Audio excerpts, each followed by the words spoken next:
Hi everyone. This week in lab, you will be learning about how to care for someone who is suffering from depression, as well as how to care for someone who's having suicidal thoughts and may be at risk of suicide. This presentation looks at that piece, the suicide prevention piece, and what your role is as a nurse in protecting life. We're going to start by looking at why this issue is important and why it's important in nursing. We'll then move on to looking at some of the tools that are being used in hospitals throughout Ottawa. And finally, we will look at the ASSIST model, the Applied Suicide Intervention Skills Training Model. Both the ASSIST model and the tools that we look at today can help you and help guide your interactions with people in clinical as well as in your lab activities this week. Here are a few facts about suicide. So suicide is one of the chief causes of preventable death worldwide.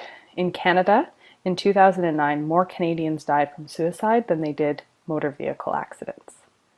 Over 1.6 million people in Canada have admitted to having thoughts of suicide, at least at some point in their lives.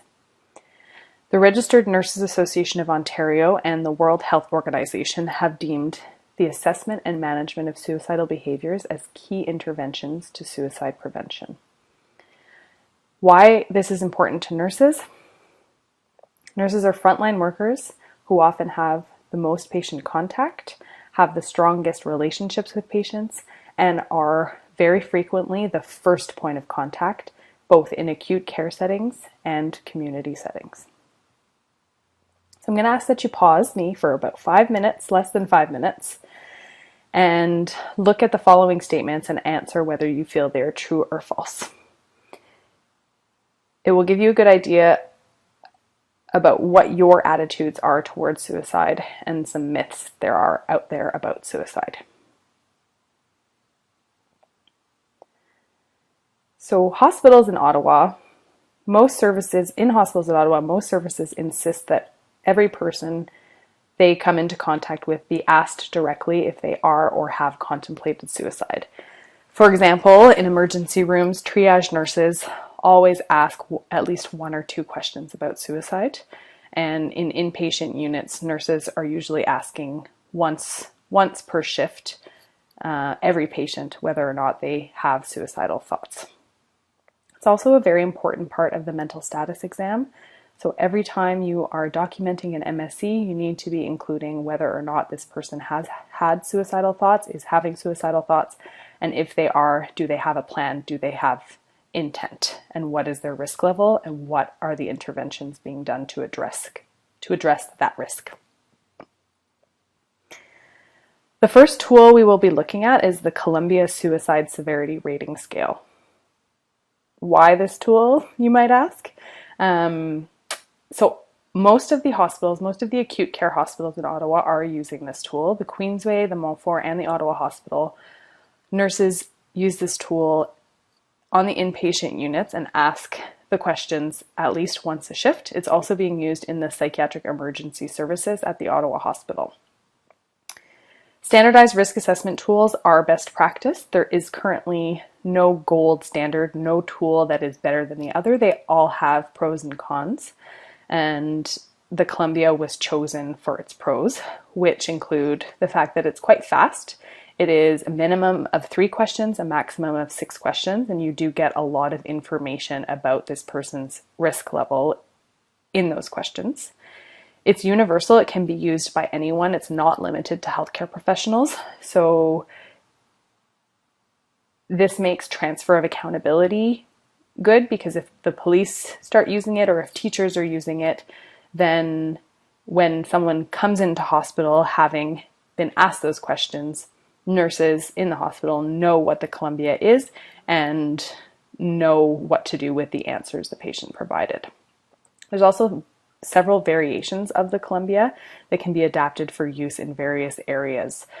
The one we're looking at today is the screen version, the fastest version. It's also completely free, which is a big plus. And if you want to browse the website and look at all the different versions, you can click on the link below. I don't think you can actually click on it, but you can get there, or just Google Columbia suicide tool and it'll get you there. There's also a bunch of training modules, so if you want to learn more about it, you can go and do a training module and get a printable certificate. This is what the Columbia looks like. It's very busy, but it also gives you good prompts in case you have questions about some of the things that are being asked. So once you've sort of established a rapport, a connection with a person, and it's time to ask questions about suicide, you would start with the first question. And here we're looking at the recent version. So you would ask, in the past month, have you wished you were dead or wished you could go to sleep and not wake up? Someone might say yes. Then you move to question 2. Have you actually had any thoughts of killing yourself? If the person says yes, that's when you're going to move to asking question 3. Have you been thinking about how you might kill yourself? 4. Have you had these thoughts and had some intention of acting on them? 5. Have you started to work out or worked out the details of how to kill yourself? And do you intend to carry out this plan? And finally, 6. Have you ever done anything, started to do anything, or prepared to do anything to end your life? If the person says yes to question 6, you want to ask, how long ago did you do any of these? Was it over a year ago, between 3 months and a year ago, or within the last 3 months? If you go through the Columbia, you ask question 1, then you come to question 2, and the person says, no, I've never had any thoughts of killing myself, you can move directly to question 6, which looks at behaviors. Have you ever done anything, started to do anything, or prepared to do anything to end your life? Because if they're not having any thoughts of killing themselves, there's no point in asking about method, plan, or intent. So let's look at a case study. Allison is a 20-year-old woman who comes into the clinic complaining of feeling sad, hopeless, reporting decreased interest in activities, difficulty concentrating, and decreased appetite over the past 2 months. Once you've gotten all of this information from Allison and you realize she might, because she's feeling so down, she might be having thoughts of suicide, or she indicates that she's feeling hopeless, you would ask the direct questions and start with question 1. In the past month, have you wished you were dead or wished you could go to sleep and not wake up? Allison says yes. Move to question 2. In the past month, have you actually had any thoughts of killing yourself? She says, no, I would never do that. I'm here, I want help. Which means you can move to question 6. Have you ever done anything, started to do anything, or prepared to do anything to end your life? And she says no. So based on this information, what do you think Allison's level of risk is? At this point, it's probably low. It doesn't take away from the fact that she's feeling quite down, and that we should be addressing her symptoms. So what are you going to do? You're still going to talk to Allison. You're going to use a solution-focused approach. Allison, what have you done in the past that helps? What things, when you are feeling down, when you are crying, what things can make you feel better? What coping strategies can you draw on? You might also want to talk to a physician if to see if they think medication is indicated. Now we'll look at how the Royal addresses suicide. So the Royal, as you probably know, uses the title model, which is a theory-based approach developed by Dr. Barker and Poppy Buchanan Barker, who are both mental health nurses. It is a person-friendly approach. It emphasizes the person's story and journey through mental distress. It's recovery-oriented and solution-focused, which gives the patient control over their own care. The suicide risk interview that was developed by the title model is part of the holistic assessment nursing tool used on admission at the Royal, regardless of what a person's admitting diagnosis is. So this is what the suicide risk interview at the Royal looks like. And it says here, the nurse seeks to establish the extent to which the person has any of the following thoughts, feelings, or beliefs. So you're going to ask most of these questions. And if you can see here, a lot of the questions are followed by follow-up questions in parentheses. How? So that really emphasizes the solution focused. Do you hope that your situation will improve? If someone says yes, I have hope for the future, you might say how, like how will it improve? What can you do to get yourself on the road to recovery?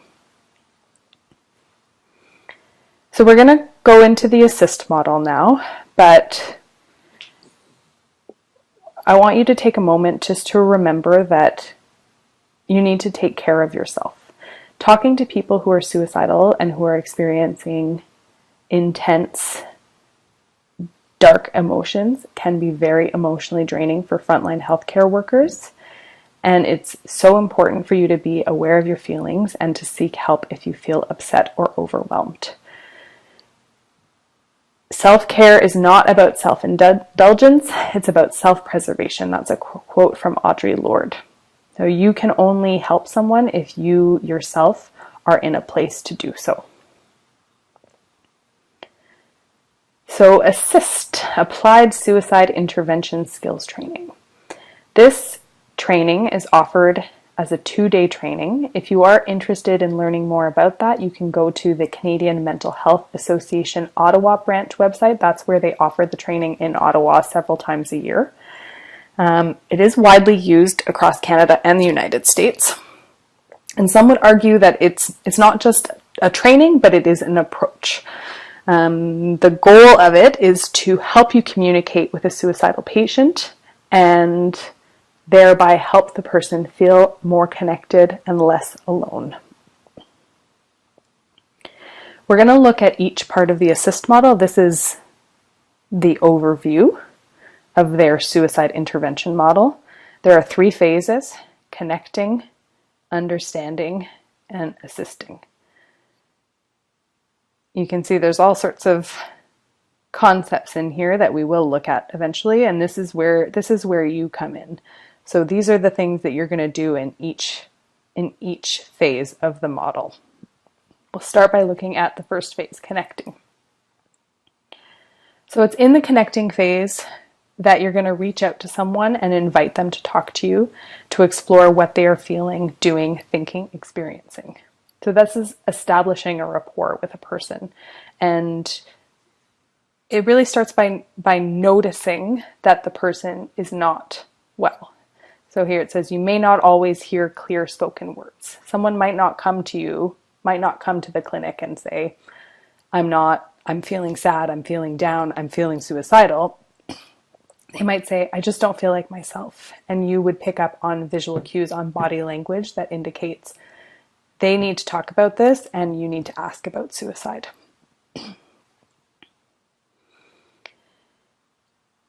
So again, I'll ask you to pause the video for a couple of minutes here and just think about what actions, feelings, thoughts, physical symptoms, and stressful events might contribute to someone considering suicide.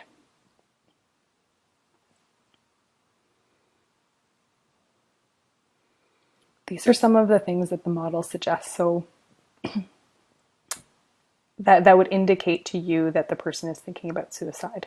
So if someone's giving away possessions or getting their affairs in order, writing a will, that might indicate that they're planning something, that they're thinking about killing themselves.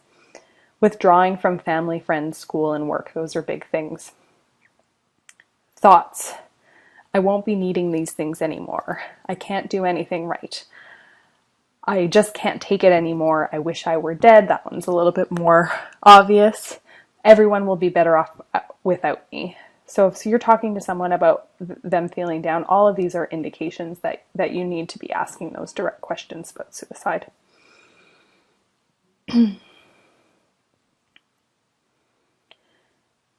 And how are you going to ask those questions about suicide?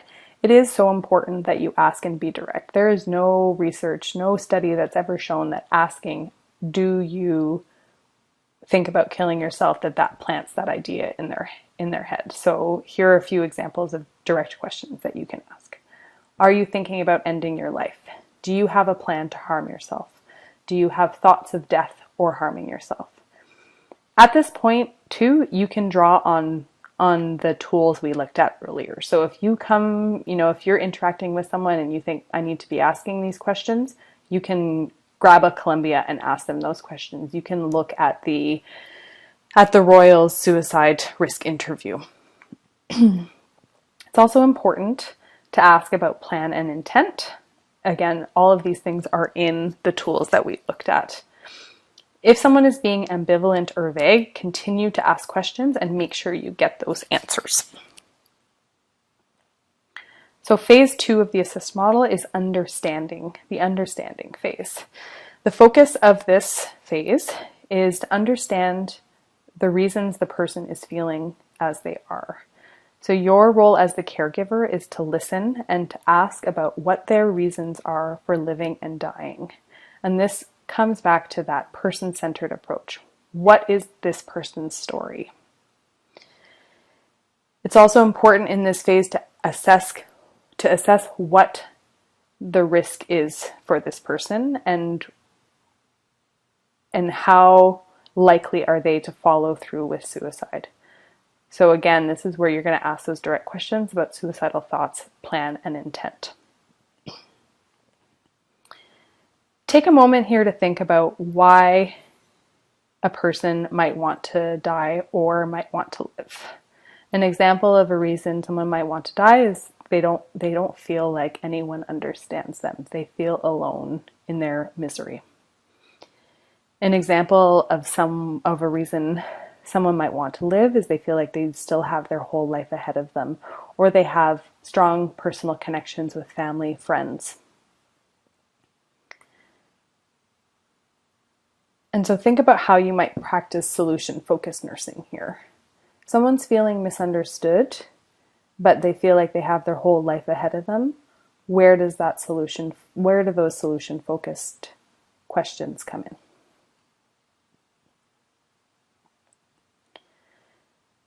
So really the important thing here is you're asking those direct questions, but you need to be listening to that person's story. So you need to be drawing on your therapeutic communication techniques. Make sure you're looking at the person when they're talking to you. Don't rush them. Allow time for silence. Don't interrupt them or minimize what they're telling you. For example, don't say, it can't be that bad, or that doesn't make sense, don't worry about that. And while solution-focused nursing is important, if you don't give the person time to express how they're feeling and jump to those solutions right away, that's creating a barrier. So you want to make the person feel safe. You need to listen to the cues that they're giving you and, again, draw on those communication techniques. So there are a few ways you can indicate to someone that you understand what they are saying. Here are a few quotes. You're telling me that you feel alone and lost since your wife died and that you feel like it's never going to get better. That must be pretty difficult to deal with every day. What communication technique is that? Another question that highlights the solution-focused strategies. If you could change one thing of this situation besides the fact that your wife would be alive, what would it be? How could you make that happen? So we're coming to the final phase in the ASSIST model. And so in the understanding model here, you are reviewing risk. And from the risk, you're going to be contracting a safe plan with the person. So if they are having thoughts of suicide,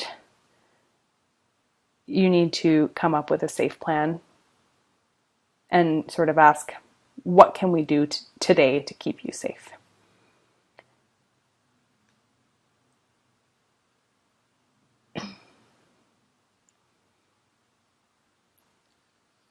I already said this.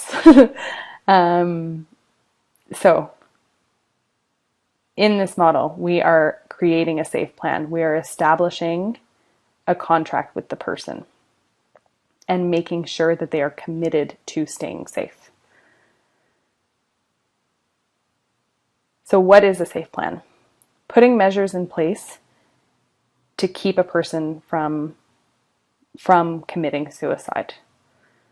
You need to build a concrete plan with resources. So this is an example of someone's health safety plan or distress tolerance plan. They might list what it is, what are the things that they notice when they start to feel suicidal. What are the things that help them manage their emotions? And who can they call for support, and who do they call in an emergency? So here, again, we're looking at reviewing the risk and contracting a safety plan. So you want to ask that question, how can we make sure you stay safe tonight? You need to disable the suicidal plan. So if someone does have a plan and means, they say, I'm thinking of overdosing on Tylenol and I have a bottle of Tylenol, you might want to talk to the person about getting rid of that Tylenol. Why don't we go to the pharmacy and give the pharmacist back that bottle of Tylenol? You're going to be reviewing coping strategies they might already use and utilizing resources. And resources can be family, friends, healthcare professionals. If someone does have past attempts, we can practice solution-focused nursing here. What have you learned from your previous attempts? How did you cope with it? Will this work again? And again, you want to link them to their healthcare worker. When's the next time you see your family doctor or nurse practitioner or psychiatrist? So here's a list of resources, of potential resources. Family and friends, advisors, personal connections, being part of a community, healthcare workers, emergency department. This is a list of resources in the Ottawa region. So there are counseling, family services, most of the family services, so family services, Jewish family services, and Catholic family services, they actually now have walk-in counseling 7 days a week. If you go to the walkincounseling.com, they list, all the different days and hours that someone can just walk in and have a one-off 1 hour counseling appointment. The crisis line is also a very good option. So if someone doesn't have family connections to call, or if it's in the middle of the night and they don't want to interrupt people, where is the crisis line here? Mental health support.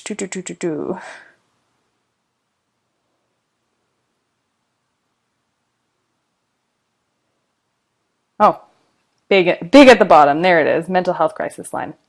Very good resources. Those are 24 hours a day. They're run by volunteers, and all of the volunteers have the ASSIST training. So in this SAFE plan, you want to make sure that the person is absolutely committed to this.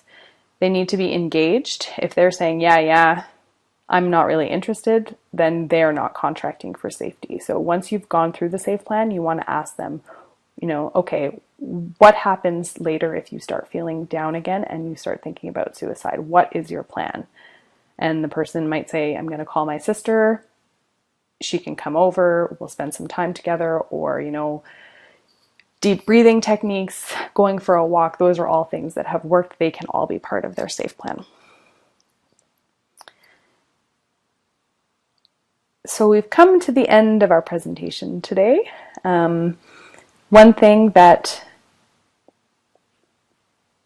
we'd like you to do, or that you need to do before your lab, is have a look at this YouTube video and note, there's a form on Blackboard that has the 3 phases of the ASSIST model, and we want you to note how the healthcare provider connected, sought understanding, and assisted the person in the video. So what were the interventions that this person used, and how do they fall into the ASSIST model? Once you've done that, you can send your completed tool to your lab instructor before the start of your lab. Thank you guys so much, and good luck in your lab. Take care.